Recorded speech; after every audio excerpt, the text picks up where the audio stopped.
Ladies and gentlemen, it is time for everybody's favorite segment, and it is called Dave Meltzer's Dumb Moment of the Week. So just as a reminder, as we remind ourselves every time we do one of these segments. This just in, we have confirmed that Dave Meltzer fears PWT and flutes. That's from AI News. They wouldn't lie. Here's Meltzer, of course, being taken over by AI. But here's what Dave and Bryan very, very sorry for the people who had to say about Hulk Hogan's legacy after, Dave just spent the week before on Bischoff and Hulk Hogan the entire time over their amateur wrestling. The best guys, Tony Khan. And here's what he had to say about the passing of Hulk Hogan. Very, very sorry for the people who knew him. And, he changed our lives. I heard from people this morning who are absolutely not wrestling fans and were just like, oh my God, Hulk Hogan died. Yeah. Strictly the professional wrestling business. I think it's got to be him and Santo and Ricky Dozan as the three biggest in their culture, strictly professional wrestling. He drew more people to professional wrestling over the course of a career than anyone. More than Santo. Ricky Dozan was in smaller arenas and not as long. He was a catalyst for the 80s. And WCW was turning around before he joined the NWO. Like they had that Ric Flair Savage feud that was kind of turning things around. But when he joined the NWO and that thing exploded, I mean, that's really, Vince had to fight back hard, which really led to the boom and WWE taking off. So really he was responsible for the 80s and 90s boom. Right there. Boom. They just very, very sorry for. He brought the boom, no Rizzler or AJ or whatever.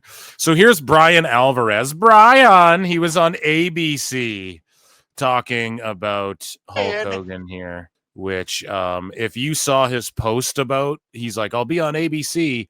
The responses from the troglodytes of the fan base of Morlocks Bryan and Dave have cultivated just is incredible. It really is just really, truly a gross fan base. I'm not going to lie. For more on this, I want to bring in professional wrestling. He's like, I'm going to be talking about Hulk Hogan on ABC. And they just, every comment underneath was like, that guy. And all it was like, whoa, man. Wrestler and radio host Bryan Alvarez to talk more about Hulk Hogan. Thank you so much for joining us, Bryan. Inside and outside of the ring, what did Hulk Hogan mean to you? Well, Hulk Hogan was pretty much without question the most famous wrestler who has ever lived. I mean, he sold more tickets than anybody. He had a match in 1988 with Andre the Giant that aired on NBC that was seen by 33 million people. And he was the catalyst for the giant boom period of the 1980s. There was a huge wrestling boom in the 80s. Lots of kids grew up watching wrestling. And there was a second boom period in the mid to late 90s. And he was the catalyst behind that one as well. So as far as like the pantheon of wrestlers who have ever lived, I mean, maybe with the exception of Dwayne Johnson, because he ended up being like the biggest movie star in Hollywood for several years. I mean, Hulk Hogan's the most famous wrestler who ever lived. Definitely remember him in late 80s, early 90s. He had lunch boxes. He was on T-shirts. He was everywhere. He leaves behind quite the legacy. Yeah. What are some of your favorite Hulk Hogan moments and memories? Well, it's funny because when I was a kid, my sister loved Hulk Hogan, and I didn't like wrestling at all. And I hated Hulk Hogan. She had a Hulk Hogan poster. I didn't want to see it. But I had a grandmother moved up from Mexico who spoke no English, and she would just keep saying, lucha, lucha. And I asked my dad, like, what does that mean? And he said she wants to watch wrestling. And so I just turned on WWF, and I didn't want to watch it, but I had to sit with her and watch it. And Hulk Hogan was all over it. And it wasn't long before I was gung-ho, like solid into wrestling. And I pretty much loved it my entire life. It's been my career. And I mean, I wouldn't be here right now. And I'm sure a lot of people watching this with memories of Hulk Hogan. I mean, they grew up with him. It's pretty funny that he wasn't, he just detested Hogan and then he still got won over by Hogan. That's the effect pro wrestling has on people. I swear. The part of their life. And like, as you get older, that's why older people like it. Cause it's like, okay, It's an intelligent thing. Like, we watched that. We watched a retro throwback clip of a bunch of fans outside of a Mania, and this reporter's asking them, like, it's a work, it's fake, right? And they're all like, so it's unique, like, it's intelligent. Who the fuck posted? We saw that article too. It said that WWE fans are the most intelligent fans of all sports fans or whatever. I don't know how legit that was, but how fucking funny is that? So many years. And, so many people, their first memory of because you got to be smart to suspend disbelief, wrestling was something involving Hulk Hogan, whether it's the Andre match at WrestleMania 3 or Hulk Hogan and the Ultimate Warrior at WrestleMania 6 or the NWO in the late 90s. I mean, if you're over the age of probably 25, 30 and you're a wrestling fan, I mean, Hulk Hogan was a centerpiece of that.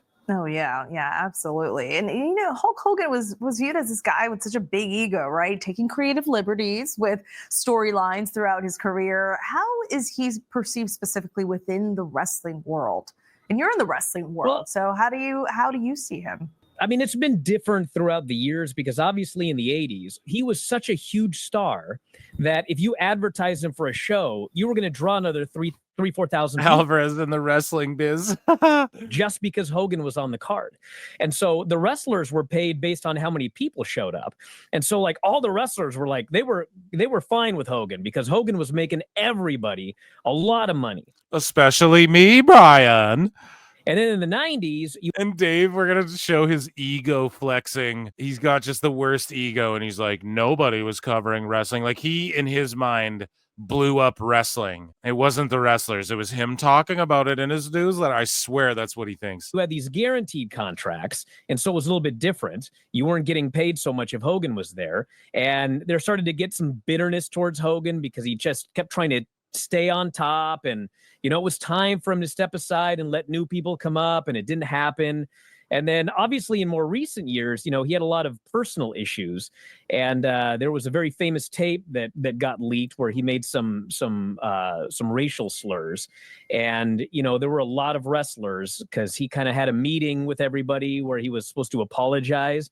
But his apology was kind of like saying, you guys got to be careful with what you say because you never know where there are going to be cameras or recording. This is just like dirt sheet Mark shit. This isn't what she asked, bro. Jesus Christ. He's giving like a dirt sheet Mark recounting of this fucking story that the Observer put out that who even knows if it's real or not. And like, this isn't what she asked. You just say he made racial slurs and then and so a lot of the wrestlers, like some of them chose not to forgive him, which is their prerogative. And the majority of them, there was an outpouring of support for him, which is their prerogative as well. So it just depends in what era. But overall, he's the greatest of all time. I think that sentiment can be accepted across the board. Boom. I just answered. You're giving her some dirt sheet fucking. There was a meeting and we have sources, Brian.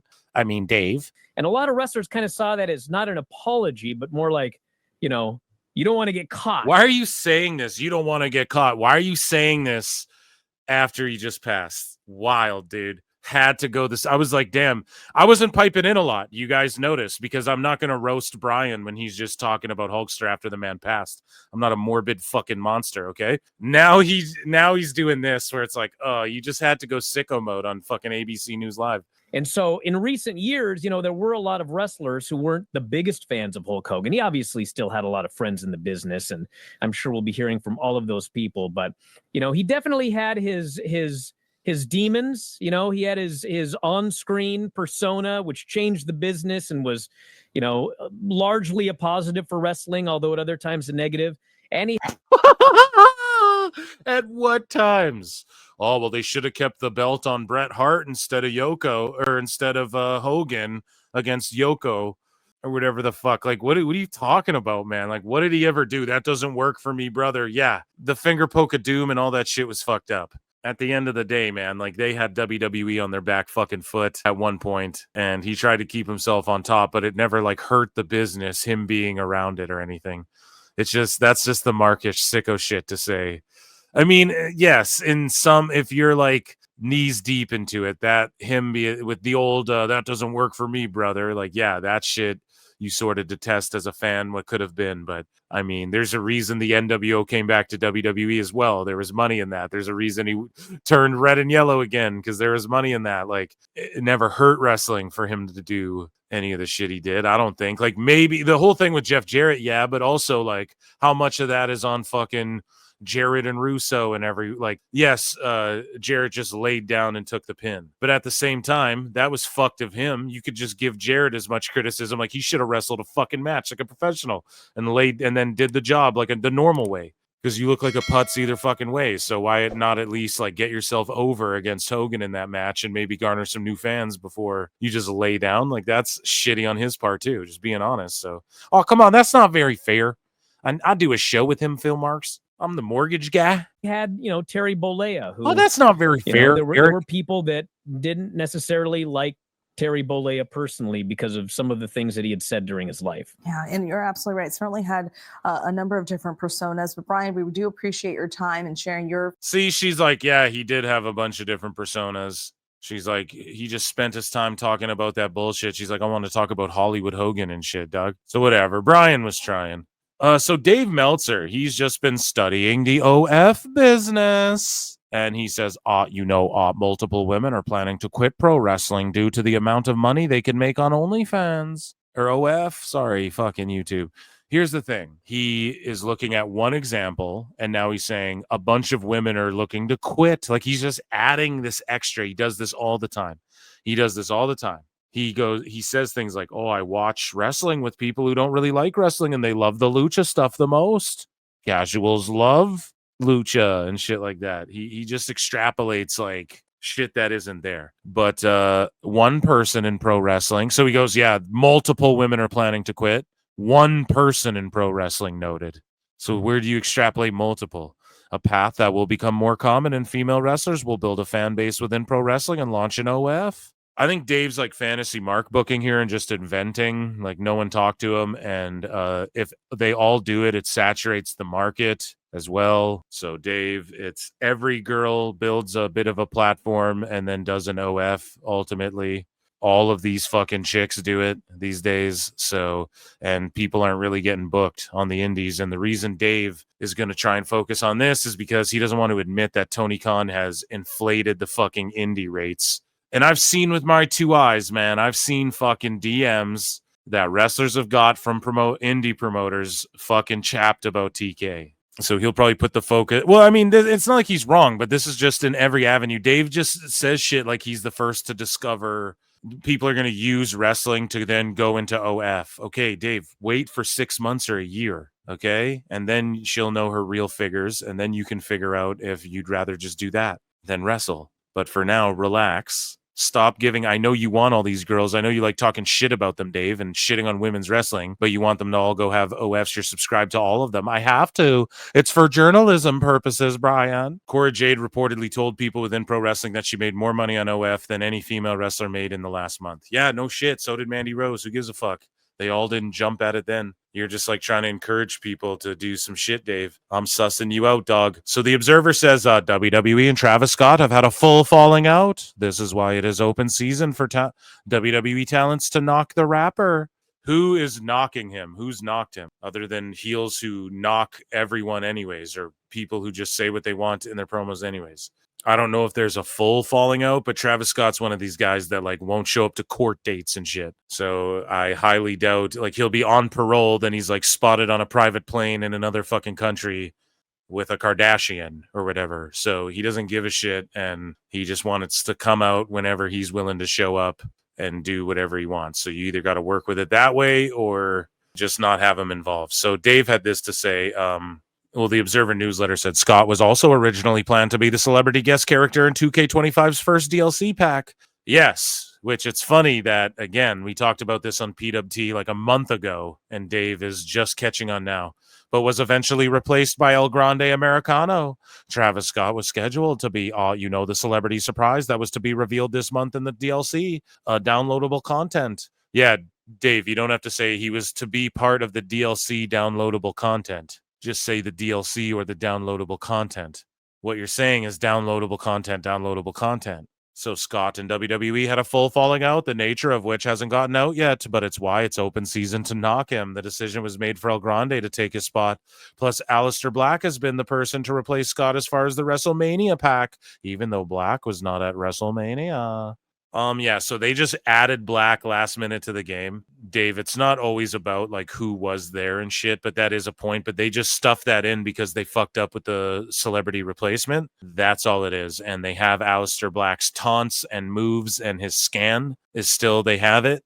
And they have kept his moves and shit in the game. So it was easy for them to just quickly add him to the game, Dave. And yes, Americano is replacing him because they announced a DLC. And I don't know, we covered that all here on the show like way back. But I don't think Scott, or like, how does that make sense? As far as the WrestleMania pack, yeah, they just hooked people up with Black because they were like, we fucked up. Because we have released like 3 DLC packs and we still didn't give you the full first pack or the full 41 pack or whatever the fuck. Okay? So it is what it is. Maybe Dave's onto something, but I don't know. Maybe it seems like there is like a full falling out, but he's like, it's open season. Who's been taking shots at him? So John Sacco said Babe Ruth helped save baseball and elevated it to a new level. Hogan did the same thing. Comparing him to Babe is the perfect comparison. And then Meltzer says, Hogan didn't save wrestling. Of course, Dave, you did with your fucking newsletter, huh? I quote tweeted this. I said, of course he didn't. Tony Khan did in 2019 with the inception of AEW. Like, come on, man. Someone find me the quote of Dave saying, oh, I mean, Tony pretty much saved wrestling. I promise it's out there. The best guy is Tony Khan. I'm willing to bet money it's out there in the ethos somewhere where he's attributed Tony Khan with that. So Meltzer said what says, listen to this shit. We're here. Let's watch some funniness, and then we'll get to Dave here. He's got a big one, a big whammy we want to save for the end. You're a big boy, aren't you, sir? Yeah, I'm a big boy. That's a big boy, sir. I'm a big boy. I took a big boy poop. Oh my God. The IWC is fucking cooked, dude. So study history and get back to me.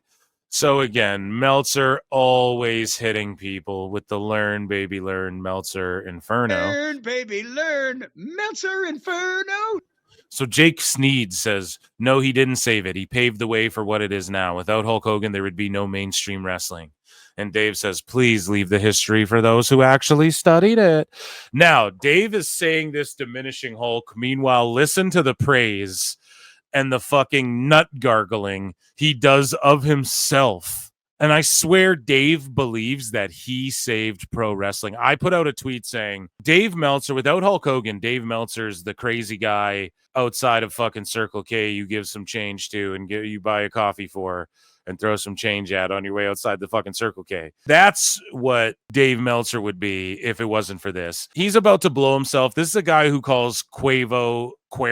I almost called him Cuervo too because like that's his name now because it's so funny, right? This is the guy who calls Mahomes Patrick Mahomes. Insane shit, and he thinks he'd be the top of his field anywhere. I'd love for a group of like NFL reporters and business analysts and shit like that to read this paragraph and this diatribe from Dave and just scoff and laugh at it because that's what would happen. And he blocks out anybody who would say otherwise. Now, I put out that tweet saying, I swear Dave is like the guy you'd throw change at if it wasn't for Hulk Hogan. He doesn't know shit, etc., right? So this guy puts out a tweet saying you would be flipping burgers if not for him. So a very simple version of what I said. But Dave goes on this long fucking like, why would he respond to this if it doesn't ring true to Dave? Do you guys get what I'm saying? He's awfully defensive about this guy about this notion in particular to the point where he's got to write this long thing. And my theory is that I'm putting out there, PWT Universe, okay? My theory is he's actually responding to your boy Phil through other people. And if that's not true, we're going to will it into existence. Flutes in the chat, flute gang. And so he says, this guy Trigger Point says you would be flipping burgers if not for him. And Dave Meltzer says, actually, after, except, well, like it's, after the work I did in the last 24 hours, I can so confidently know I'd be doing the exact same thing in another sport or the political world and been every bit as successful. The best guy's Tony Khan. Oh my God. Poor people don't like AEW. Where? What would he be doing, dude? Even the hacks at fucking Fox and CNN would laugh him. Like, who is he more charming than, smarter than any of these folks? Holy shit, this mushmouth son of a bitch thinks what, he'd be taking Anderson Cooper's job, or I'd be boots on the ground. Dave doesn't even understand. Like, he gets his reports on shows from people at the shows just DMing him shit. You're a fucking clown, dude. Imagine if he pulled the, hey, here, we're in a Fightful Discord. Here's a fake WBD spreadsheet. He brings it to his thing. I have an internal memo from WBD with AEW's TV deal. And it's a fake spreadsheet from like a Fightful Discord or some shit. Or like Wrestle Purist Discord. Imagine if he did the equivalent of that in the mainstream, covering political news and shit. He'd be fucking ostracized, memed, and shamed at an even higher level than he already is. This is why Dave's a lol cow. That's why it's never not funny to make fun of him. Because he actually thinks like, what, he'd go to boxing, he'd go to MMA, and I am proficient in MMA already. No, you're not. No, you fucking not. You can get the ticket sale numbers, dude. They say them after every event. They say them out loud. Everybody gets those. Like, come on. You wouldn't even, what would he do? Box basketball? Like, come on, dude. Even Stephen A. Smith and these guys are better than the fucking bullshit you come up with. No one would listen to you, seriously. If the outside sports world tried to listen to you, actually, 93,000, they'd be like, what the fuck is wrong with this guy? So listen to Meltzer glaze himself. Glaze Meltzer, dude. He goes, I was blessed with certain gifts, and wrestling has nothing to do with any of them. Dave, you're legitimately, this is a literal factual statement. You are a terrible writer. You're a terrible fucking writer. We've compared Jim Cornette's writing and your own fucking newsletter compared to yours. You're a terrible writer. That's just a fact. Everyone agrees on that. You are a terrible orator. You're not funny. You're not witty. And you mostly, your biggest skill would be, I can provide historical knowledge and give you like the history on things, but instead you choose to like go another route, pretend to break news, and you're like pushing for your own words. You push for certain wrestlers to Tony Khan. You're pushing, the Mole said recently, the Mole said this. I don't know if we covered it on the show, but the Mole tweeted out, hey, somebody knows more. And the Mole could be wrong as well. I'm not saying he's a legit or whatever, but a lot of people say, no, he's accurate about a lot of stuff. So the Mole put out there, hey, someone in book like knows more about booking than the writers. Like someone is reporting shit in the IWC, stuff that like I don't even know yet. So that means he has to be talking creative with the boss man. And people asked him, flutes? And fucking he responded with a flute emoji, right? How funny is it too? This is how funny PWT and Phil Marks is, dude. I made Meltzer synonymous with a fucking emoji. He's been doing this for 50 years. I made him synonymous with an emoji on your phone.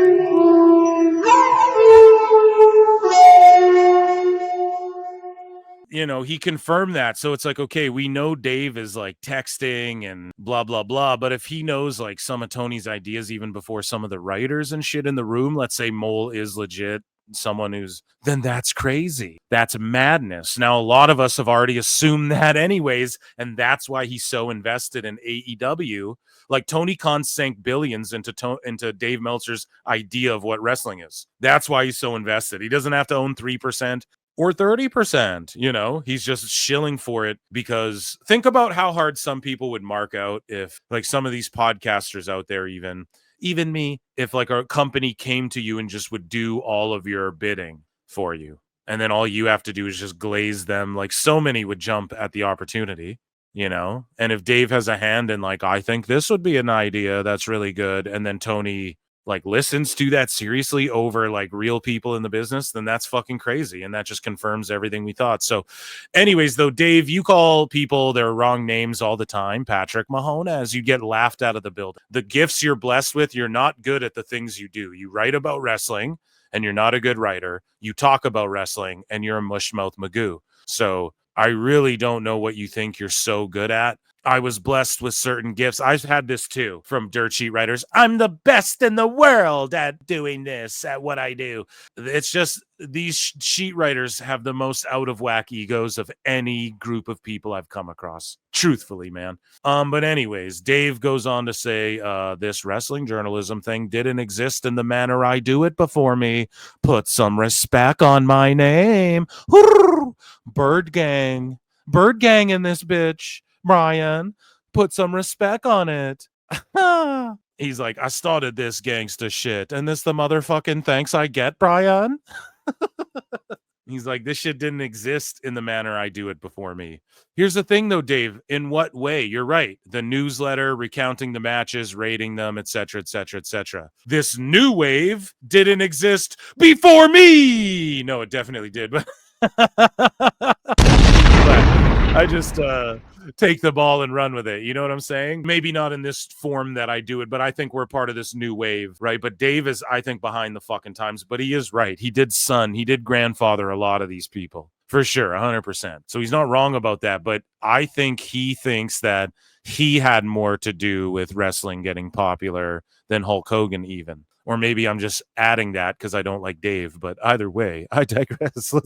He says, and if you actually read the issue I put together as quickly as I did, you deep no realize that. Yeah, maybe if you didn't put it together so quickly, it wouldn't be so sloppy and shitty. That's the other thing. Like, oh man, this fucking newsletter, it came out and it's just thrown together slop and it's not properly fucking proofread or anything. Just like this tweet. And like you did a double space. You don't start the sentence with and. That's like a rare thing you do. Okay, Dave. So again, you're just showing like you're not good at what you do after saying you're so good at what you do. And you said, and if you actually read the issue I put together as quickly as I did. If you actually read the issue I put together as quickly as I did, you deep no realize that. You deep no realize that. Chat. Holy fuck, man. What a goddamn idiot. Yeah, so you in one tweet simultaneously showed that you're not good at what you fucking claim you're the best at. And it's hilariously ironic. You always put your foot in your mouth. And that's why we'll roast you until the ends of time. And yeah, that, ladies and gentlemen, best guys, Tony Khan, was Dave Meltzer's dumb moment of the week. Another flute, shall we? Indulging.